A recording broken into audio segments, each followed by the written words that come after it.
Well, hello and welcome to Insight with Political Tours and Beyond the Headlines. Lebanon's currency has collapsed. Food and medicines are running short and fuel is scarce. The World Bank says it's the worst financial crisis seen in any country in 150 years. And all of this less than a year after an explosion in Beirut's port ripped through the heart of the city, killing over 200 people and injuring 6,000. France's President Emmanuel Macron has said he's going to hold a conference in the country next month to help find a way out. Can he? And perhaps should he? And what will happen if there is no short-term solution to this crisis? Joining us today from Beirut, we have our very own experts who've led numerous tours to Lebanon for political tours. They are Leena Saidi, a veteran journalist who grew up in Manchester, but has been based in Lebanon since 1987, from where she's covered the end, where she covered the end of the Civil War, and she's covered all of the country's major events since then. Hello, Leena. Hello. So great to have you with us there. Also joining us, we have Nicholas Blanford. Nick has written two excellent books on Lebanon, one about the assassination of Rafiq Hariri and the other on Hezbollah. Nick has been based in Lebanon since the 1990s and writes for a wide range of publications, as well as the think tank, the Atlantic Council, where he is a fellow. Hello, Nick. Hello, Nick. Good. I guess one of us is going to have to be Nicholas for this, but maybe it doesn't matter. Who knows? I know both of you have been around about looking at things, so I think it's important just to get an understanding of what is actually happening. And let's start with you, Leena. What have you been seeing? I mean, for yourselves, it must be a struggle to buy basic provisions. Just tell me what's been going on, Leena. Okay, I mean, yes, it has been a struggle to buy basic provisions, but in a way we're lucky because we still get paid, or I still get paid in foreign currency. So when I change my foreign currency into Lebanese lira, I'm getting a lot more lira than I would have done before. However, all the prices of everything are going up at the same time. So it's a bit like 6 of one and half a dozen of the other.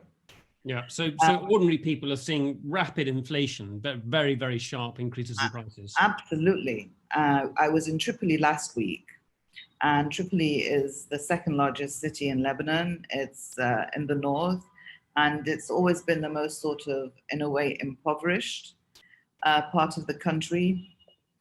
And I was visiting a family. The guy was married, he had 2 children and his wife. And he had previously been a baker where he earned, just to give you an idea about how things are changing, he earned 1,200,000 Lebanese pounds a month. Now, at the time, that was equivalent to $800. Now, I think actually, I don't know what it's equivalent to actually today, but now it's equivalent to something like $80. Wow. So he's gone from earning $800 to $80 a month. Yeah. So he had and the cost of basic provisions haven't changed, but what is changing, I guess, is the actual ability to get those into the country. So in terms of the actual availability of goods as well.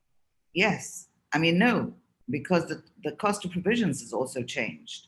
Because supermarkets now, for example, to give you a supermarket, you go into a supermarket and many times, if you go in, say, twice in 1 week, and you try to buy, let's say, baby milk, on a Monday, it will be a certain price, and then you go back on Saturday, and it'll be a different price. Because during that time, the Lebanese pound to the dollar exchange rate has changed. So if we just look very quickly, like at the beginning of the revolution in 2019, we were 1,500 Lebanese liras to a dollar.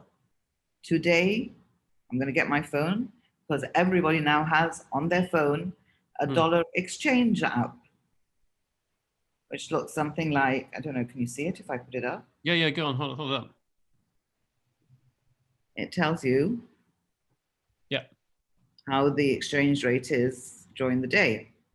So at this very moment, it is 22,800. Do you see that? Yeah. Okay. And it shows you during the day how it goes up and down. Okay. On our screens, TV screens, computer screens, we've seen people queuing up for petrol.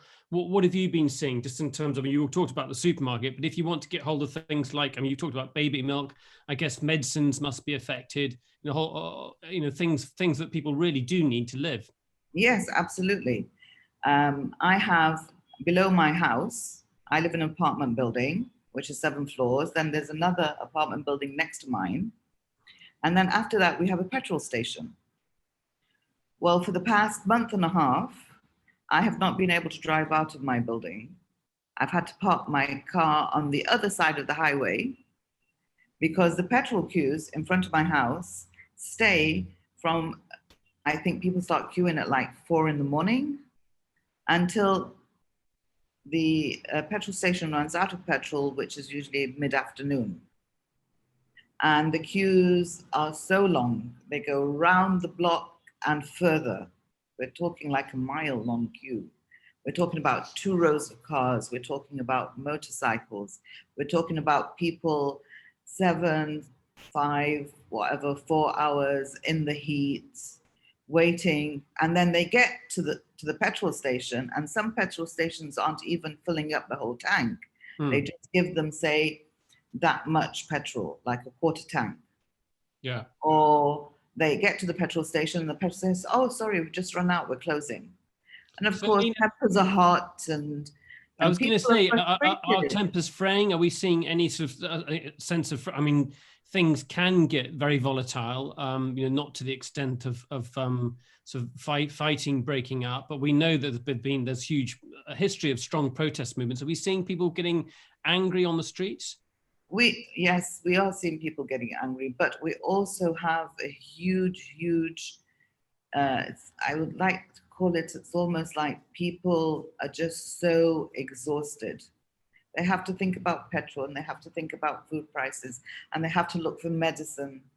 And then they have to think about, can they afford to send their children to school next year? There's so many things, from waking up in the morning to going to sleep at night. People are thinking about basic livelihood things. They're so tired, they're so exhausted. And I think, they feel that whatever we do, nothing's going to change. But we have seen in the past couple of days, which is a different maybe story, and maybe we should go to Nick on that, but I'll just give you, like, in the past couple of days, the families of the survivors of the Beirut blast, who have had absolutely no idea of what's happening. And there is at the moment a process in which immunity wants to be lifted from certain MPs. And they're so frustrated that they went down to the house of the Interior Minister, and then the people from the revolution who we saw in 2019 also came along. And for the first time in a while, we saw people angry. Now, how far that will go is anybody's guess. Okay, let's come back to you on the explosion inquiry in just a second. So, because I don't think we've spoken to you since last August, just after it had happened. So I do want to come back and talk about the inquiry in a bit, Leena. But Nick, how did we get here? I think it's worth mentioning that the international community, the IMF, have put together a package, I think, worth $11 billion for Lebanon to try help save it financially. So it's not as if there's not money available for Lebanon. How do we get to this current crisis? Well, the money, the 11.5 billion, was pledged all the way back in April of 2018, before the current economic crisis hit. And the idea was that this money was going to go towards rebuilding the infrastructure of the country. But it was conditional. So the international community told Lebanon that you're welcome to this money, this is what we've raised, but you need to start a process of reform, economic and financial reforms, then we'll unlock the money and you can spend it. So a year and a half after this money was pledged, we had the beginning of the Thawra, the revolution. It broke out in October 2019. The banks imposed restrictions on people taking their dollars out of their accounts. They basically froze all the dollar accounts. And this is when the Lebanese lira started its long slide. So as Leena says, today it's hit 22,000, it's 23,000 yesterday. At the beginning of the revolution, the prime minister at the time, Saad Hariri, stepped down, he resigned. So the government collapsed and we had a new prime minister come in called Hassan Diab. And he helmed the country until the explosion at the ports in August last year. And in the wake of the explosion, he also resigned. So his government has been operating since then in a limited caretaker capacity. And we have now spent nearly a year trying to form a new government. So initially, the way it works very quickly is that the president will consult with 128 MPs in parliament and will then nominate a politician, always a Sunni for the premiership, to form a government. So we had a guy called Mustafa Adib, who's not very well known, but he's Lebanon's ambassador to Germany. He was nominated initially, and he attempted to put together a cabinet which everyone could agree upon, but it didn't work out. So he stopped and gave up. And Saad Hariri, the former prime minister, was reappointed as prime minister designate back in October. So since then, he has been at loggerheads with Michel Aoun, who's the president, over determining the size of the cabinet, whether it's going to be 18 or 24, and the identity of the individual ministers. So back in December, Saad Hariri had a lineup which he presented to the president. The president rejected it. And the stalemate has really existed since then. And actually came to something of a climax yesterday. Saad Hariri came up with a new list, and he went up to the Babda presidential palace 2 days ago to present it to the president, and said that he would return in 24 hours and hear what the president had to say. So at 4 o'clock yesterday afternoon, I was having coffee with a politician in Beirut, and the politician works closely with Saad Hariri.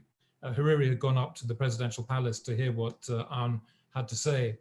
And the politician was very optimistic, and he said, I think we're going to have white smoke. I think the president's going to accept this. And I was saying, okay, that's great. So what happens next? Are they going to begin the reform process?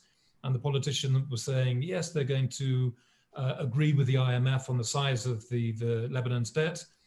They will work to improve the electricity sector because we're suffering massive power cuts at the moment. And they're also going to work towards the parliamentary elections, which are due to be held in just under a year's time. So these are going to be the three main components, actions of the next government. So then the phone started ringing and the politician answered, and he rather glumly put the phone down and said, well, it looks like I was wrong. The president has not accepted this new lineup, and Saad Hariri has quit. He's given up on the process. So I think it's worth mentioning that Lebanon has one of the biggest debt to GDP ratios in the world. And that's obviously its economic mismanagement that has caused its currency to go in free fall. And for some time, Lebanon did have its currency pegged to the dollar, and it did have some stability for quite some time. But as that debt built up, obviously there's been major pressure on the currency. So that's the sort of the economic backdrop to this political crisis. Yes, essentially, I mean, it is obviously very complicated, but trying to put this in a nutshell, we've had, since the end of the Civil War in 1990, we've had 3 decades of politicians, many of them former militia warlords who swapped out their camouflage uniforms for suits. Others are the leaders of feudal dynasties here. And these guys have essentially been running the show for the last 30 years. And it's been marked by massive corruption, massive incompetence, wasteful spending. And we had a situation essentially where the once very buoyant banking sector in Lebanon was lending via the central bank because they were getting very large interest returns on this. So the money would then be spent by the government. And ideally, you would invest in the country, you would make a profit, you'd be able to pay back the banking sector with the interest on top. But the government wasted this money, or they stole it. And eventually there's just no more money left in the coffers. So this gets back to the problem that Leena was explaining before, that even if, for those of us that are earning dollars, we can kind of sustain the financial collapse in terms of the inflation. If we have access to the black market, we can keep things at an even keel. But the real problem is that there's no dollars left in the country, no foreign currency to pay for imports. So that's your medicines, your diesel fuel to power the power stations, petrol for cars and so on. And everyone suffers from that.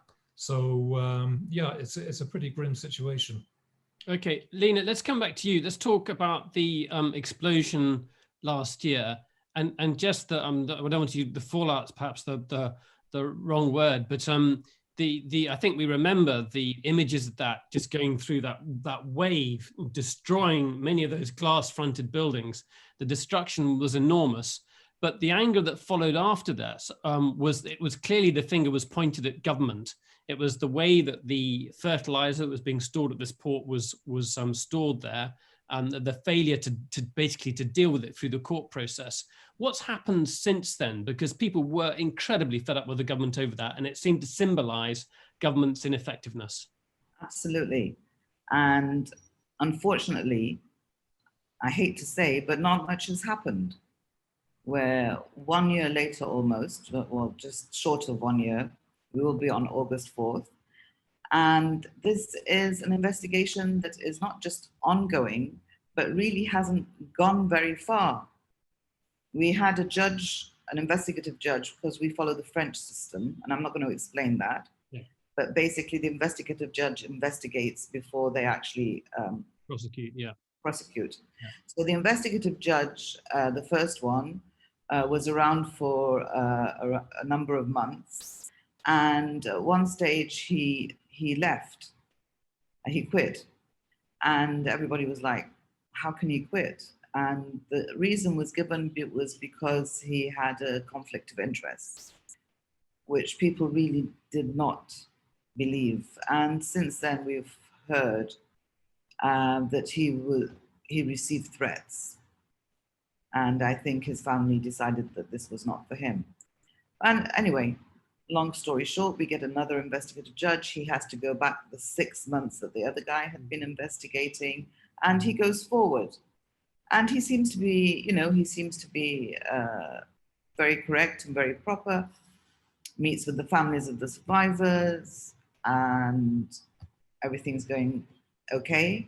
Until a couple of weeks ago, he actually asked for the immunity to be lifted of 3 MPs, and he asked for the questioning of the head of general security. So the basic question is that who was responsible for running the port, the boat on which this fertilizer was stored on this boat and then taken on into these warehouses, and that's what blew up. And it was the failure to deal with that. And the implication is that there was corruption, and basically people were taking backhanders in order to overlook it being kept there, or however that was being processed. Yes, and there's a whole investigation as to why in the first place that nitrate was there. Was it heading anywhere? Yeah. And there have been a lot of investigations by many different people. The French that were investigating came out recently that it was definitely an explosion that happened in the port, but whether it was a self-explosion, it was by mistake, by negligence, or whether it was sabotage is not known. Okay. A lot of the recent investigations are saying that it wasn't the whole amount of nitrate that exploded, and that a lot of that nitrate had been taken out of the port and sent elsewhere. Again, these are ongoing, and we can't really, maybe Nick has a clearer idea of what's happening there. Yeah. Okay. But what I want to say is that these families are very, very emotional at this specific time. We're coming up to a 1 year where nothing has really happened. A president who told them that he would have the answer within 5 days. I mean, this really, if we've learned anything, like Saad Hariri said in an interview yesterday, after having stepped down, if we've learned anything about investigations, the investigation into his father's death shows that it takes years for such a thing to happen. And we're doing this on a local level and not an international level. Okay. Okay. Let's come back to you. It's the frustration with the port explosion, is very, very clear and obvious. And I guess people are fed up with the political class overall. Let's just talk a bit about Michel Aoun, the Lebanese president, and just remind us of who he is, and possibly try and explain why he has said no to this government, that it's a technical government that Saad Hariri was proposing. On the face of it, sounds very reasonable. There's reforms that are very clear, that are going to produce money. Why not back this government? So first of all, why does he say no? And learn a bit more about him. Well, I mean, there are theories about why he said no, and I guess the most prevalent one is that essentially a Lebanese government is 50% Muslim, 50% Christian, okay? And the Speaker of Parliament came up with a proposal to try to break this deadlock. And he suggested that they split a 24-seat government into 3 blocks of 8 cabinet seats each. And the 3 main political blocks would have one of the third share, if you like. Let's just remind ourselves that Lebanon has this sort of sectarian structure to it, with seats, so the president, the prime minister, the head of the army, given to essentially religious factions. Exactly. So the president is always a Maronite, the prime minister is always a Sunni, and the Speaker of Parliament is always a Shia, and it filters down through civil service. And this is a constitution that goes back to the beginning of the 20th century, really, and then reinforced by the French. So it's a crazy system that goes back many generations. Well, yes, it was essentially a kind of an oral agreement between the Maronites and the Sunnis at the time of independence in 1943. And there have been a few little minor adjustments, but essentially the thing has stayed. So the idea was that Saad Hariri would be able to pick 8 names, Hezbollah and the Amal movement, which are the 2 dominant Shia parties. They would have their 8 seats. And President Aoun and his son-in-law, Gibran Bassil, who heads one of the big political parties, they would have the other 8. Now, Aoun and Bassil argue rather disingenuously that it's unconstitutional that you would have the Sunni Hariri and the Shia of Hezbollah and the Amal movement being able to pick a certain number of Christian seats in the government. Essentially, Michel Aoun wants to decide who the Christian participants are going to be in the government. This is actually unconstitutional, but this is his argument. Now, the reason that Hariri is against this is because if Michel Aoun was to pick, say, the Christians in Hariri's share or the Christians in the Hezbollah Amal share, that could potentially give him a veto clause on the government. So if you want to veto legislation that's adopted by the government, you have to have over a third of the cabinet opposing this legislation. So for example, if some legislation is going through and Michel Aoun doesn't like it, his third block, his 8 seats wouldn't be enough to block it. But if he also has 2 other little Christians that he's planted in the other people's share, then he could block it. Now, this is mind-boggling for many of us who don't know about Lebanese politics. Mind-boggling for me too. But the fundamental point is that your country is an economic freefall, and yet you've got the balls, forgive me for saying so, to actually hold it all up and say, hold it to ransom and say, look, no, this is a cabinet on my terms.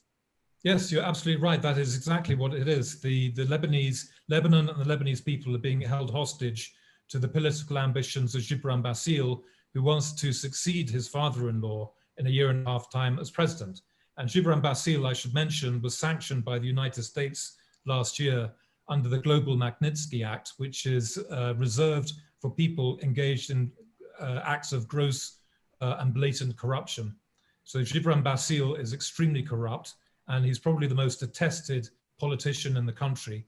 Yet his father-in-law is putting on hold the chance of Lebanon to recover for the sake of his son-in-law's political ambitions. How old is Michel Aoun? Just give us a very brief history.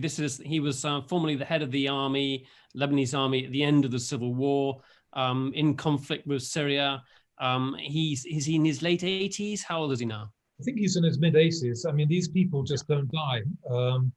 You know, there's a kind of a long-standing joke that Nabi Berri, who's the parliamentary speaker, who's also in his 80s, and he's been parliamentary speaker since 1992. He is an enemy, a political enemy of Michel Aoun. And it looks like they both want the other one to die first before they can die themselves. So, I mean, I think he's about 84, 85. Maybe Leena has a better idea. But just on a very quick background, Michel Aoun has been at the forefront of the national consciousness since the 1980s when he was army commander. And he set up he became a kind of a prime minister briefly at the end of the war, went into exile to France after the civil war and returned in 2005 after the Syrians left Lebanon.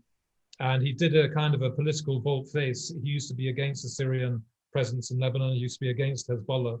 But he signed a memorandum of understanding with Hezbollah in 2006. And the reason for that was that allying with Hezbollah would increase his chance of one day reaching the presidency. And for Hezbollah, it brought a large chunk of the Christian population on board as an ally of Hezbollah. So they had a kind of a mutual understanding, which still exists. They're still allies. And I mean, but your sense is that this is dynastic. This is his family wanting power as opposed to Hezbollah making a power play through Aoun. Hezbollah's deal was with Michel Aoun, not with Gibran Bassil. And it's going to be quite interesting in a year and a half when we head into the next presidential election, where Hezbollah is going to stand on this. It's going to be very difficult to have someone that's been sanctioned by the United States as head of state in Lebanon for a start. It would be a hugely unpopular move amongst most Lebanese if he was to become president. And there are other candidates that are also allies of Hezbollah that would probably be better suited for Hezbollah to back. But we'll have to see. But I think Hezbollah has made it clear over the years that their arrangement is with Michel Aoun and not Gibran Bassil necessarily. Nick and Leena, how much do you worry about this getting sort of out of control? And we had an informal conversation earlier about the possibility of traveling at the moment, and you were saying, look, it's just too risky. It's I wouldn't travel to the south of the country. You just don't know what's going to happen. In terms of security, it's very worrying. Yeah, I mean, it's as Leena says, at the moment, people are exhausted. So the anger is definitely there. But it's the effort that goes into daily survival is kind of capturing people's attention rather than going out on the streets. But we are going to get to this stage, I think, of a kind of a communal breakdown sooner or later. And who knows, maybe the trigger is going to be on the first anniversary of the Beirut port explosion. There's bound to be a major protest then. We'll have to see how it pans out. But I think people are going to move around the country less. Criminality is on the rise. Criminality has never really been much of an issue in Lebanon. I mean, you have political violence and invasions by Israel and that kind of thing, but ordinary criminality was quite rare. But it's on the increase. So I think we're going to be heading into a situation down the road where local communities start looking after their own security. That you can have the beginnings of kind of neighborhood watch militias turning up, being formed, especially as the police and the army begin to disintegrate. And the army is already suffering from desertions, not in large enough numbers to be operationally effective, but their salaries have collapsed as well. And it's going to be harder and harder going down the road to ensure that if there's a protest, if a road is being blocked, a highway is being blocked with burning tires, you might find sooner rather than later that the soldiers are not interested in clearing the road because they will sympathize with the protesters as well. And their salaries, I presume, are not in dollars. They're paid in Lebanese lira, so their salaries have collapsed along with everybody else that's paid in Lebanese lira. In fact, the army hasn't had meat in its meals for over a month, a couple of months. Yeah, more, I think, yeah. Yeah. And I was, as I said, I've been as it happens, I'm working on a documentary, and I traveled around the country, and there is exhaustion. And, you know, we didn't talk about, for example, the electricity. Can you imagine you get 2 to 4 hours maximum of electricity per day? So that means you have 20 hours of no electricity. But Lebanon, of course, being Lebanon, uses generators. It's something that happened during the Civil War, and it's become like a mafia because we've never had 24-hour electricity since then. But we usually get a 3-hour power cut a day, which is manageable. But now generators are having to go for 20 hours. So generators need to rest, okay? Otherwise you end up having to buy a new generator, which nobody could afford. There's not enough fuel to run your generator. So you have to rest your generator. You're in the middle of summer, it's really hot. You have maybe out of the 20 hours where you should have generator power, you get it for 8. In places like Tripoli, you're getting it for 4 maximum. So in fact, we're only getting 6 hours of electricity per day. Leena, I've got more questions. I just want to encourage people to start putting their own questions to both of you. So please do put your questions in the Q&A box. Howard Gatiss reminds us that Nabi Berry, who we've met on our tours, is 86 years old. Was that Michel Aoun? Sorry, Michel Aoun is 86 years old. Sorry. It's Michel Aoun who's 86 years old. I bet Howard can tell us how old Nabi Berry is as well.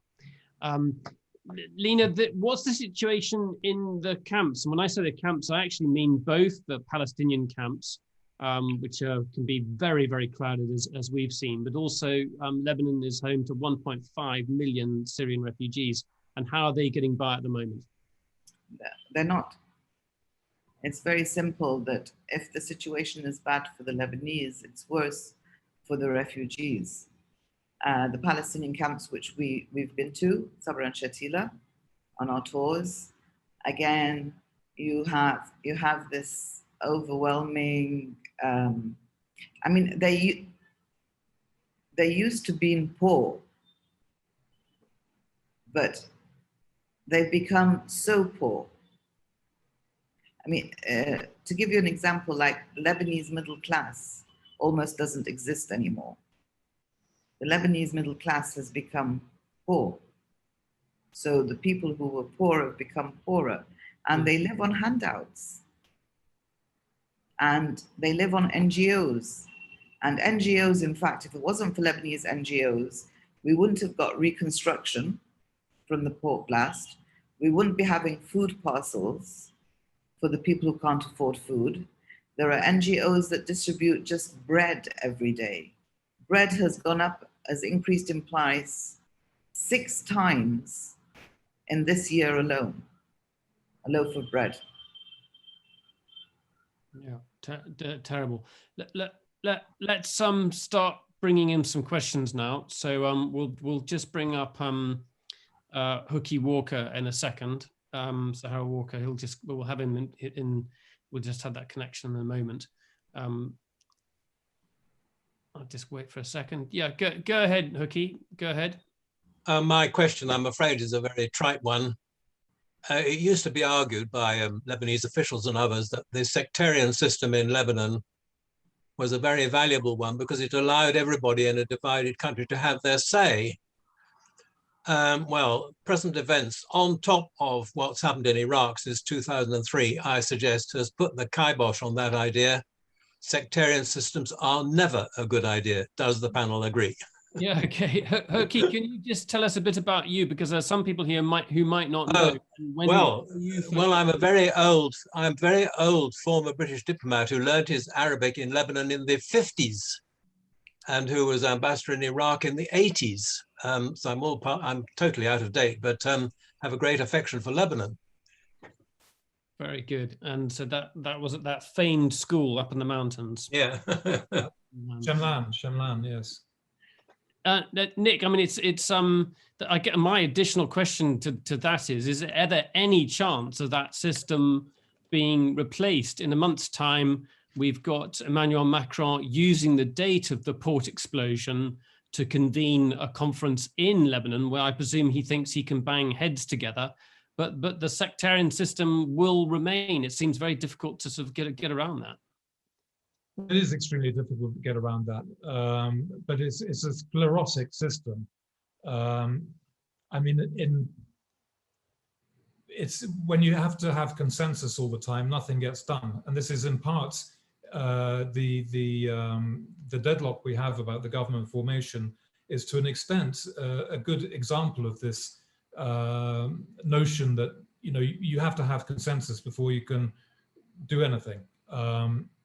Technically, the Prime Minister should be able to come up with the names that he wants for his cabinet and just gives the sign of the seal of approval from the President. He takes it to Parliament.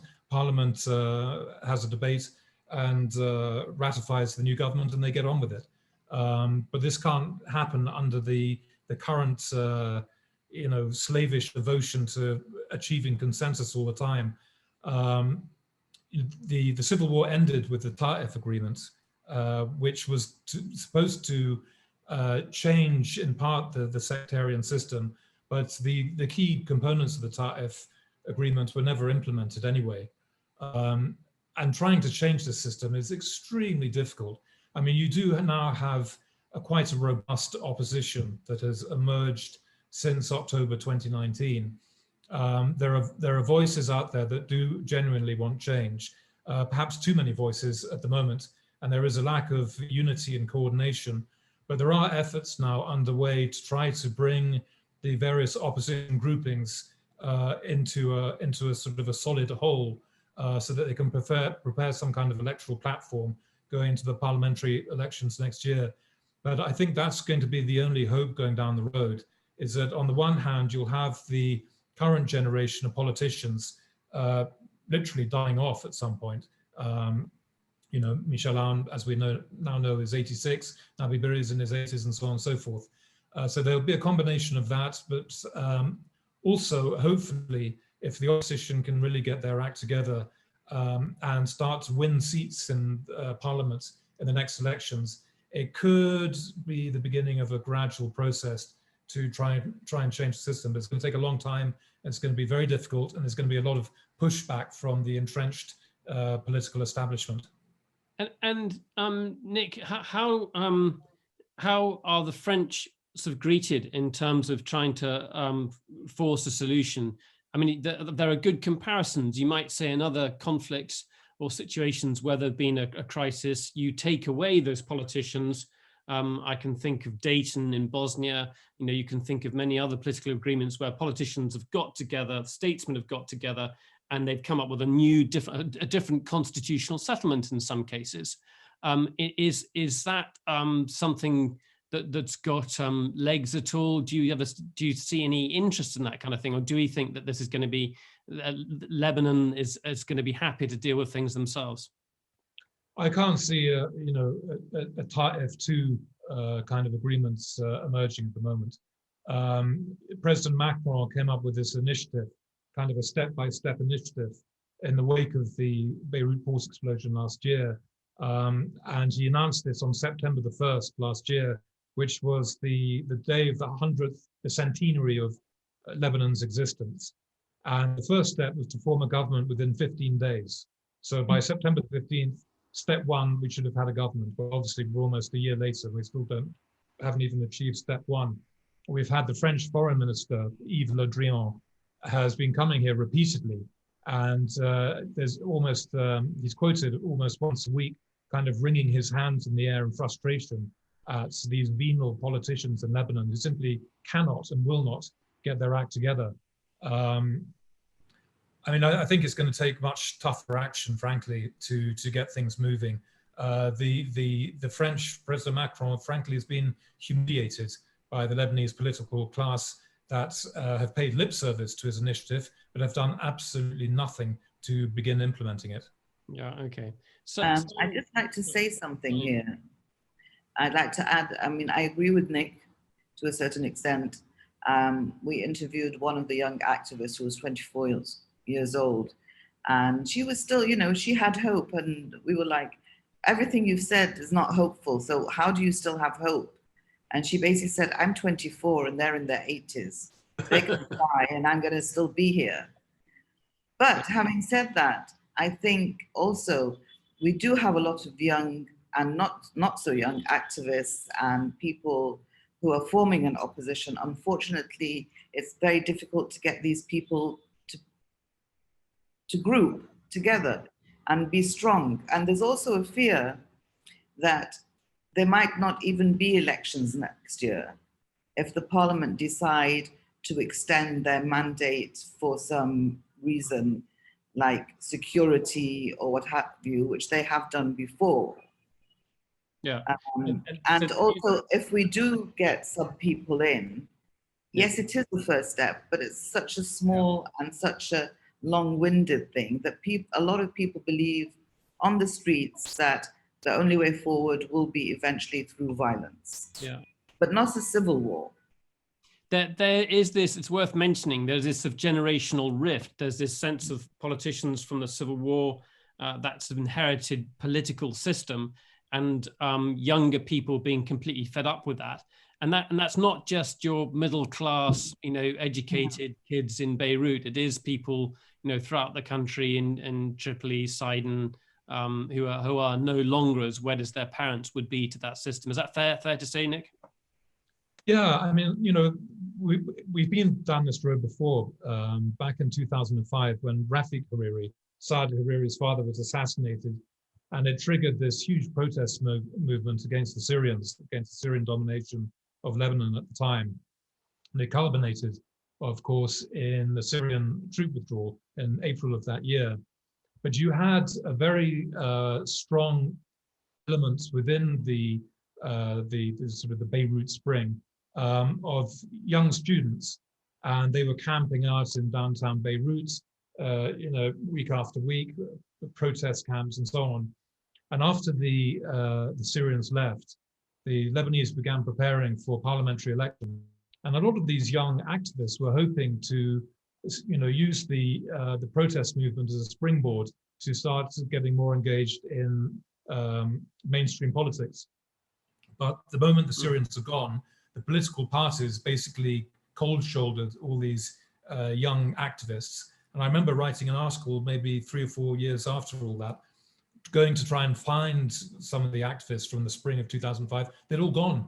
They'd graduated from university, and they were off in the United States, they're up in Europe and Australia, whatever, earning a comfortable living. And I think we're seeing the same kind of thing now, that there is a huge resentment and anger and frustration about the way things are done politically here. But the struggle to try to change things in Lebanon is so massive that a lot of the young people are just getting out.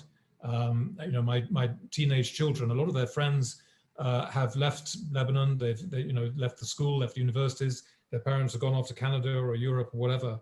And you're increasingly leaving Lebanon to the very rich who can ride through all this, and the very poor. And there's not really an awful lot in between.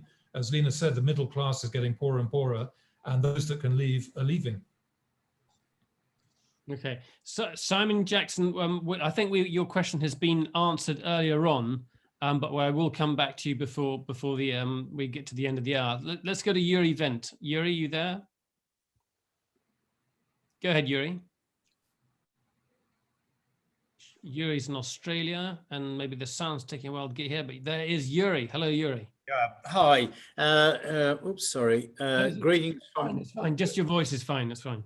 Okay. Greetings from Australia, where 12 million people out of 25 are currently in lockdown. So I understand the description of the sort of political paralysis, and I'm wondering, nature abhors vacuum, and whether the informal powers then effectively run the country, and whether that means Hezbollah becomes the dominant question. And just something I hadn't mentioned, but a question is the impact of COVID and how that's changing the dynamics, if it is, in the politics of Lebanon. Okay. Who's got the power? And is it is it informal? What can you? I know there's a debate about Hezbollah not wanting to overplay its hand because it is a state within a state. But give us your views. Yeah, I mean, look, Hezbollah is the most powerful political organization in the country. It is suffering along with everybody else. The Hezbollah faces a kind of a burden of looking after the Shia community as a whole. This is a massive financial burden to provide a kind of a social welfare net for the Shia community. And this is a time when, like everybody else, Hezbollah is quite strapped for cash. They are, of course, in the crosshairs of the United States. Their various entities have been sanctioned and so on. They're looking at different ways of trying to generate revenue. In terms of social welfare assistance, they're helping their own membership and their families first and foremost. That is causing some resentment within the Shia community. The people who might go to a Hezbollah rally and wave a yellow flag in support, but are being left out of whatever assistance Hezbollah is able to give. Yeah, I mean, that's a lot of people think that Hezbollah wants to take over the country. Well, I don't think they want to take over the country. Who would want to take over Lebanon, frankly, at this stage? What they do want is to be able to have, as they do have, the independence to keep their weapons, their military infrastructure, and the independence to use it as they so wish. And so long as they have that, they're not going to take over the country or anything like that. They're in a survival mode like everybody else. And maybe Leena can weigh in on that and talk about COVID. Okay, we'll come to talk about COVID in just a second, but while we're there, give us the regional context, Nick. I mean, what's Syria's, obviously, the Syrian government is trying to sort of rebuild as much if it can in a very difficult situation. Israel, we were speaking to Anshel Pfeffer from Haaretz and The Economist last week, and the concern there is that will Lebanon collapse? So give us some regional views. Yeah, well, I mean, Syria next door is still a country divided, a country in conflict. The war isn't over. Clearly, Assad is going to stay in power. He's not going to be overthrown by the rebels, but there's still clashes and fighting going on, let alone the prospect of a massive reconstruction process at some point, or who's going to fund that, who knows. And you have, of course, Turkey is in Syria, you've got the Russians in Syria, you've got the Iranians in Syria. The Iranians have a powerful say in Lebanon now through Hezbollah. The Russians have been looking over the border into Lebanon from Syria, eyeing up potential opportunities. They've been sniffing around at the possibility of with the Lebanese army. The Lebanese army is very much supported by the UK and the US, and the Lebanese government has basically told the Russians, thanks, but no thanks, we don't need your help for the army. But there are potential economic opportunities for the Russians in terms of the suspected oil and gas wealth of Lebanon's coastal waters. Some initial exploration has begun there. The Israelis just recently have been voicing their concerns about what's happening in Lebanon. Clearly, they're worried that if there is a collapse in Lebanon, that Hezbollah could potentially become stronger simply because it's better placed to survive than other entities. And that could also strengthen Iran's hand in Lebanon. If you have more and more ungoverned spaces, if the Lebanese army is incapable of deploying across the country, preserving order, then you always have the possibility of upticks of violence along the Lebanon-Israel border. The Israelis picked up, there was a weapons smuggling, automatic handguns, Glocks, I think 43 of them or something like that, around $800,000 worth of weaponry that the Israelis picked up going across from Lebanon into Israel last week. And they're trying to figure out whether they've done that or somebody else. So yes, I mean, the region is in a mess. It's in a mess at the moment. You have the problems in Iraq, problems in Yemen, Jordan is experiencing unrest. So perhaps small wonder that the Biden administration is trying desperately to wash its hands of the Middle East and go and be busy in the Pacific theater instead. Yeah, Leena, what is the COVID situation? I mean, people have got enough on their hands just trying to get hold of daily essentials. How has COVID sort of added to that terrible mix? Luckily, at the moment, the COVID situation is quite good. There's rooms in hospitals, and we're doing, it's like 1 death a day and around 500 people being infected. However, should the Delta variant decide to spread through Lebanon, which it could well do, because at the moment we have around 800,000 diaspora who have come to spend the summer in Beirut and support the country. That would take us maybe into a COVID situation. And it's not that the hospital won't have rooms this time. The hospitals will not have medication, will not have electricity. We will not be able to have oxygen. I mean, medication. I mean, we went to the Rafiq Hariri Hospital, which is a government hospital that has been leading the COVID campaign and has been doing amazing work. And Firas Abyad, who runs it, has become almost a household name in Lebanon, but has become well known abroad. They were. I mean, the actual pharmacist was in tears. The shelves were empty. So that, on the one hand, is the COVID situation. But if I go back and talk about what the COVID situation did, obviously, like every country in the world, it was bad on the economy of the country. But what it was also bad on was the revolution. The revolution, which was so lively and in the streets, and the people were so ready, to fight for it. When COVID came, that petered out. Yeah. Okay. And if it didn't beat it out, the army did. Right. Okay. Let's go to Steve Kenny, principally because he's got a compliment for Hookie Walker. Go ahead, Steve. Just in the bottom left-hand side, you might be your mute button on the bottom left-hand side of your screen. There you go. Thank you, Nicholas. Another great presentation. I just wanted to say to Sir Harold, he doesn't seem that old to me. It says, looks like a very intelligent, alert guy there. I just wondered about Greece. The international financial community bailed out Greece in a massive effort. Is there a model there for Lebanon? So a deal is on the table, Steve. It's just the conditions that the Lebanese politicians are not ready to agree to. They haven't even put a government yet to consider the conditions, and the conditions were laid out back in 2018. Nick, do you want to just repeat what those conditions are? Yeah, so essentially the international community long ago decided they're not going to give more money to Lebanon without imposing some conditions along with it. So in April 2018, there was a donor conference in Paris.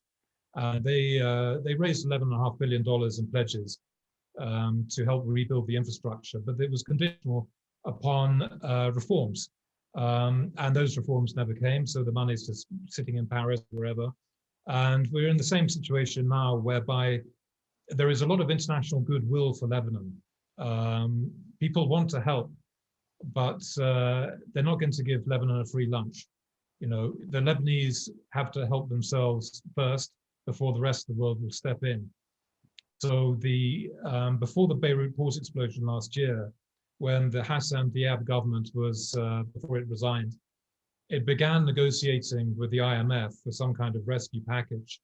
But the whole thing broke down within weeks simply because the Lebanese themselves couldn't agree on the size of the debt. So the central bank had one figure, and the finance ministry and the parliamentary financial committee had another figure, and that was that. And we had two very capable people who were representing Lebanon in the negotiations with the IMF. They threw their hands up in the air and resigned. Then, of course, we had the Beirut port explosion, the government resigned, and that was that with the IMF talks. So basically, the conditions are the same. If Lebanon can begin a process of reform, form the government, begin the reform process, then the money will start coming in. The IMF will wade in, come in with a financial rescue package, which will be painful, but Lebanon has no choice now. But none of that's going to happen until we get a government formed. Yeah. Let's go back to Simon Jackson. Simon, are you there? Yeah. The withdrawal of Hariri from the process at the rejection of his second proposal was presumably entirely foreseeable, thus deepening the chaos. I'm still struggling to understand why the president would see the deepening of the chaos as preferable to an imperfect cabinet. You know, why wasn't it better than nothing? His point of view. Yeah, I mean, I share your bafflement, and I think most Lebanese do. As I was saying earlier, I was having coffee with this politician when Hariri was meeting with the president, and the politician was saying that there's a prominent Hezbollah official had a very long meeting with Gibran Bassil the previous evening that didn't finish until 4 o'clock in the morning. And the inference here was Hezbollah was basically telling Gibran Bassil, you know, stop the opposition. You and your father-in-law, you have to get your act together. We need to get this government formed. Hariri's come up with a new lineup. If you don't like it, too bad. Just, you know, accept it and let's move on. And this was partly why the politician was confident that we were going to have a breakthrough. Now, who knows what actually happened in that meeting with the Hezbollah official and Gibran Bassil. But if Hezbollah was trying to put some pressure on Gibran Bassil, clearly it wasn't strong enough. But yes, I mean, this, as I said before, this is a situation we have where the president essentially is holding the country hostage. And now that Hariri has stepped down, we'll go back to square one. So now the president has to start consulting once again with 128 MPs, come up with a new name, a new Sunni figure to nominate. And then that guy is going to have to start the whole process of coming up with a list of names again, and then trying to get the approval of the president and so on. I mean, there's a lot of, you know, people kind of analyze exactly what's going on here. And some people think that the political elite collectively, including Saad Hariri, they don't want a government formed because they can't enact a proper process of reforms. Because if you implement reforms in Lebanon, the reforms are essentially an existential threat to the political cartel, the mafiocracy that's running the country. If you can't keep your hands on the levers of power, if you can't get access to state funds like in the past, then you lose your ability to feed your patronage networks. So, you know, you have problems getting elected at election time and so on. So essentially, reforms are anathema to the political cartel in the country. So anyway, some people think that, others think that they're playing for time until parliamentary elections next year. So in other words, we could have the limited caretaker capacity government in operation until May, June of next year.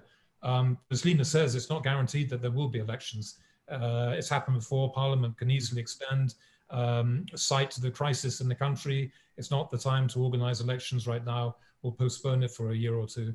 Who's that down to? Did you have to agree to that? The Parliament would basically have to pass a motion to postpone the elections. No. Sorry, say again? Leena, you answer. Yeah, would the Parliament have to pass a motion postponing the elections, or is it in the president's hands? Go ahead, Nick. Well, yes, I mean, I think Parliament would have to vote on a proposal. Yeah. And, you know, if they wanted to postpone elections, that would be the procedure to do it. Okay, we must wrap it up there, but very briefly, Leena, I know you're not favourite of, not a big admirer of Michel Aoun. Just tell us why. I mean, how do you rate him? I just want to say that Michel Aoun this time promised we would have a government by the 4th of August. So good luck to him in that one. Yeah, I think it will be very difficult. And another thing about Parliament extending for themselves, it could be because this Parliament wants to actually vote in the next president. Okay. And is it possible that they would extend for Michel Aoun again? Chaps, do everyone stay on the line? We need to wrap it up and look ahead for the rest of the month. But my thanks just to say now very much to Nicholas Blanford and Leena Saidi for their time. Thank you both very much.